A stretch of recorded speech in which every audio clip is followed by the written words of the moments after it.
hoy por hoy es una herramienta clave para todas las empresas. Desde el 2020, como hemos sufrido y estamos sufriendo una digitalización a velocidad nunca visto, se queda un poco por el camino lo que es la seguridad de datos. Entonces, mucha gente desconoce que existen herramientas que pueden prevenir la sustracción de datos, no tanto solo por ataques cibernéticos, sino también por fraude humano, porque nos llegan muchísimos casos donde los mismos empleados se aprovechan de estos datos y hacen barbaridades con ello, ¿no? Y está al alcance de todos, o sea, no son herramientas ya solo para bancos y para Hacienda y, bueno, si lo tienen, sino que están al alcance y ya son precios sostenibles para empresas. Sí y no. Existe un esfuerzo desde el gobierno, tanto a través de la Agencia Española de Protección de Datos, en lo que se refiere todo lo que es la privacidad. De hecho, acaban de aprobar una nueva ley que va integrado en la Constitución, el derecho a la privacidad, sino también desde el INCIBE. Lo que pasa que, lamentablemente, esta información no llega a todos, porque todavía está visto como algo abstracto, ¿no? Mucha gente no toma conciencia de estas herramientas y estas vías de información, porque sí que hay una política de concienciación e información acerca de esta temática, totalmente. Yo siempre hago el ejercicio cuando me siento con un empresario y es la pregunta clave: ¿qué haces tú si mañana llegas al trabajo y encuentras todo tu trabajo encriptado? Y es cuando empiezan a pensar, ¿no? Porque ya no solo es el rescate de estos datos que te piden una barbaridad en bitcoins, sino también qué pierdes en el proceso en operatividad. Si tu empresa de repente está paralizado, sector transporte, en hospitales lo hemos visto, en los puertos lo hemos visto, todos estos sectores, si de repente ya no puedes operar, ¿qué haces? Una fábrica, si de repente no funciona nada, tienes luz pero está todo paralizado, ¿qué te cuesta a diario estar paralizado? Y a raíz de eso es fácil cuantificar una solución que previene este problema.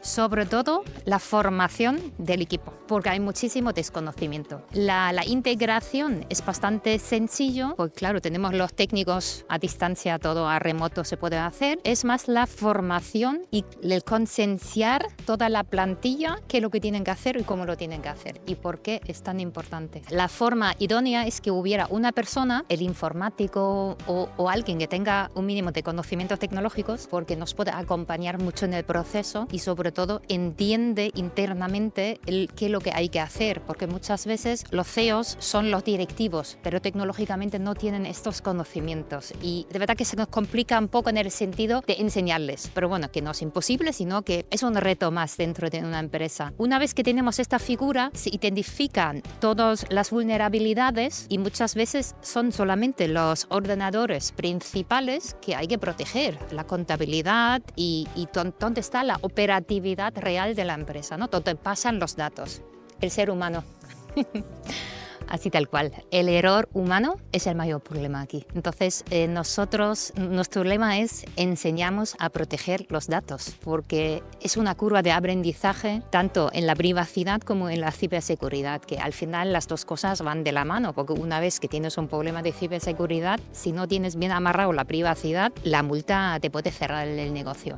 Y está pasando, lamentablemente. La misma pregunta que hago en los colegios, cuando doy formación a los niños de 12, 14 años, siempre pregunto ¿cuál es el negocio de WhatsApp? Y se quedan con ojos de plato, dicen, no hay negocio. Y digo, pues algún negocio tiene que haber para venderlo por más de 24 millones de dólares y efectivamente que son los datos.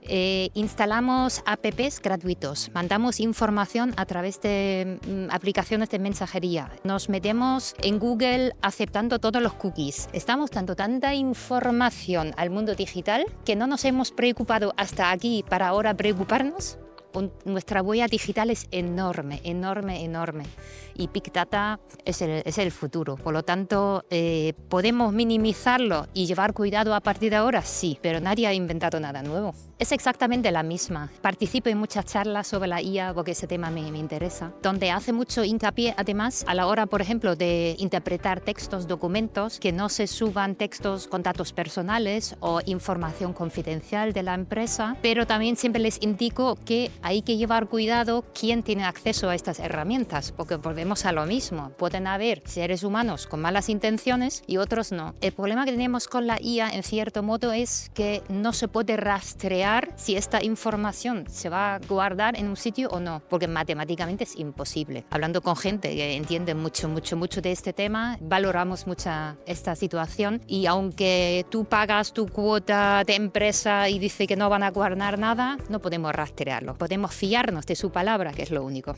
Las buenas prácticas sería desde el punto de vista crítico, como empresario, de repasar cuáles pueden ser puntos débiles en el tratamiento de datos. Pero aquí volvemos a lo mismo. El empresario que tecnológicamente no está muy capacitado, digamos, tiene limitaciones. Una gran ventaja que tenemos ahora, por ejemplo, con el Kit Consulting, ese tipo de análisis se pueden hacer, que están bonificados. En el mismo tenor está ahora la normativa, la NIS 2, para empresas importantes, grandes, etc., para que una forma u otra se le obliga a hacer este análisis, de mirar adentro, de ver dónde se te pueden escapar los datos. Tenemos que prevenir. Yo entiendo que la palabra prevenir es un problema para muchos, porque nos gusta mucho curar en vez de prevenir, pero en este caso la prevención previene nuestro patrimonio, nuestro futuro y también el futuro de la gente que trabaja con nosotros. La única normativa que actualmente existe es el RGPD, sobre la privacidad. Ha sido un primer paso junto con lo que ya he comentado, la modificación de la Constitución española, que es un primer paso para proteger nuestros datos personales. Pero más allá tenemos un montón de datos en nuestra empresa que tenemos que proteger y estos lamentablemente están en un plato donde se sirven los malos, por decirlo de alguna manera, donde tenemos que ponerle puertas para que no vayan comiendo de este plato.